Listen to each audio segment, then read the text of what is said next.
Welcome to Garam Masala, the magic spices of cooking.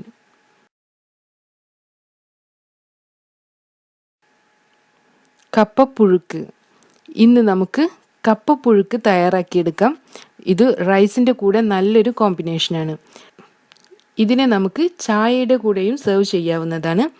നമുക്കിതിനു വേണ്ടി 1 kilo കപ്പ എടുക്കാം. ചെറുതാക്കി മുറിച്ചെടുത്തതാണിത്. ഇതിലോട്ട് ആവശ്യത്തിന് വെള്ളവും ഉപ്പും ചേർത്ത് കൊടുക്കാം.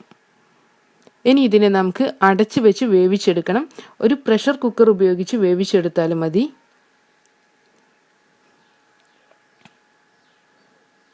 നമ്മുടെ കപ്പ വെന്ത് വന്നിട്ടുണ്ട്.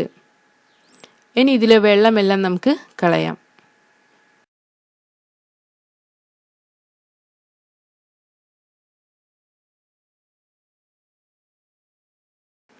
ഈ കപ്പയെ നമുക്ക് ചൂടോടുകൂടെ തന്നെ ഒന്ന് മാഷ് ചെയ്തെടുക്കാം.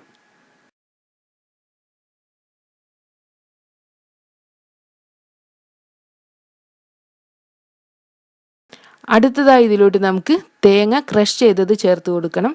ഇതിനു വേണ്ടി ഞാൻ 1.5 കപ്പ് തേങ്ങ, 3 ചെറിയ ഉള്ളി, 2 വെളുത്തുള്ളി, 1/2 ടീസ്പൂൺ ചെറിയ ജീരകം, 1/2 ടീസ്പൂൺ മഞ്ഞൾപ്പൊടി, 3 പച്ചമുളക്, കുറച്ച് കറിവേപ്പില ഇവയാണ് എടുത്തിട്ടുള്ളത്. നമുക്കിതിനെ ഒന്ന് ക്രഷ് ചെയ്തെടുക്കാം. ഒരുപാട് അരച്ചെടുക്കേണ്ട ആവശ്യമില്ല.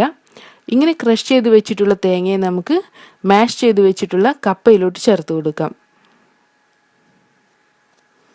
നമുക്കിതിനെ നന്നായി ഒന്നുകൂടെ ഇളക്കി കൊടുക്കാം.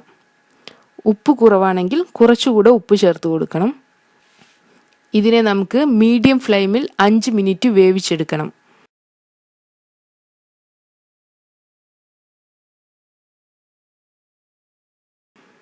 ഇനി നമുക്ക് ഫ്ലെയിം ഓഫ് ചെയ്യാം.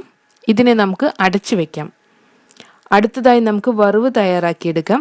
ഇതിനുവേണ്ടി 2 ടേബിൾ സ്പൂൺ വെളിച്ചെണ്ണ ചൂടാക്കിയെടുക്കാം. ചൂടായ എണ്ണയിലോട്ട് നമുക്ക് 1 ടീസ്പൂൺ കടുക് ചേർത്ത് പൊട്ടിച്ചെടുക്കാം.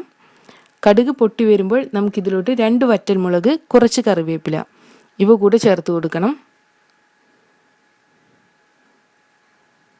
ഇങ്ങനെ തയ്യാറാക്കി വെച്ചിട്ടുള്ള ഈ വറവിനെ നമുക്ക് കപ്പയിലോട്ട് ചേർത്ത് കൊടുക്കാം.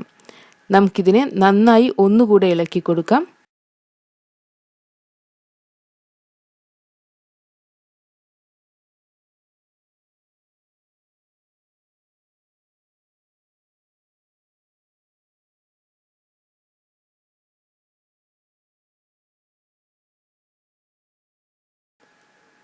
ഇനി ഇതിനെ നമുക്ക് അടച്ചു വെക്കാം.